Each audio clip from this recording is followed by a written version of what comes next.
നമ്മുടെ മക്കളോട് നമ്മൾ പരുഷമായി പെരുമാറരുത്. അവരുടെ വഴക്ക് കാണുമ്പോൾ ശല്യങ്ങളാണ് എന്ന് പറഞ്ഞുകൊണ്ട് ഒരിക്കലും അത്തരത്തിലുള്ള വാക്കുകളോ പ്രവർത്തനങ്ങളോ നമ്മുടെ ഭാഗത്തു നിന്നുണ്ടാകരുത്.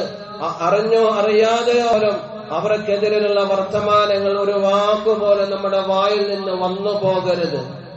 ചില സമയത്ത് മാതാക്കൾ അധികവും ഉപയോഗിക്കുന്നത് മാതാക്കളാണ്.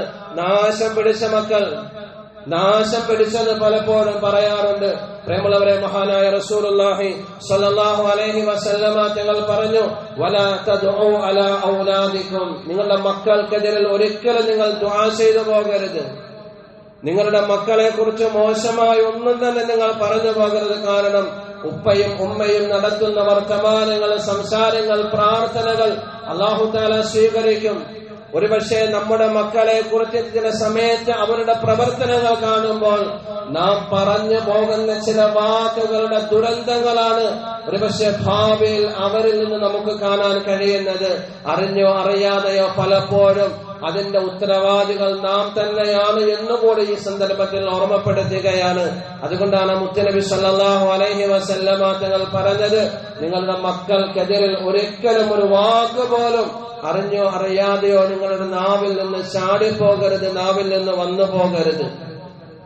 ഈ ചൂട് കഠിനമാകുന്ന സമയത്ത് മഹാനായ ഇബ്നു ഉമർ റളിയല്ലാഹു തആല അൻഹു ഒരു മകനെ കണ്ടു. ആ മകനെ പോലെ ആകാൻ, നമ്മുടെ മക്കളാകാൻ വേണ്ടി നാം ദുആ ചെയ്യണം. ഇതേപോലെ ചൂട് ശക്തമായ സമയത്ത് മഹാനായ ഇബ്നു ഉമർ റളിയല്ലാഹു തആല അൻഹു അദ്ദേഹത്തിന്റെ സംഘവും ഒരു മണലാരുണ്യത്തിലൂടെ, മരുഭൂമിയിലൂടെ യാത്ര ചെയ്യുകയാണ്. അങ്ങനെ യാത്ര ചെയ്യുന്ന സമയത്ത് ഒരു ചെറിയ കുട്ടി ആട്ടിടയനായ ഒരു ബാലനെ കണ്ടു. ആ ബാലനെ വിളിച്ചിട്ട് പറഞ്ഞു, പ്രിയപ്പെട്ട മകനെ, ഈ ആട്ടിൻ കൂട്ടത്തിൽ നിന്നും ഒരു ആടിനെ നീ ഞങ്ങൾക്ക് തരികയാണ് എങ്കിൽ ഞങ്ങൾ നിനക്കതിനുള്ള പൈസ തരാം, അതിനുള്ള വില തരാം. അതിനു മുമ്പ് അദ്ദേഹവും അദ്ദേഹത്തിന്റെ സംഘവും ആ ആട്ടിടയനായ കുട്ടിയെ, ആ ബാലനെ ആഹാരം കഴിക്കാൻ വേണ്ടി വിളിച്ചു. അതിശക്തമായ ചൂടാണ്, മരുഭൂമിയാണ്. ആ സമയത്ത് ആ ബാലൻ പറഞ്ഞു, പ്രിയപ്പെട്ട നേതാവ് സയ്യിദ് അവറുകളെ, ഞാൻ നോമ്പുകാരനാണ്, ചെറിയ കുട്ടിയാണ്, ബാലനാണ്.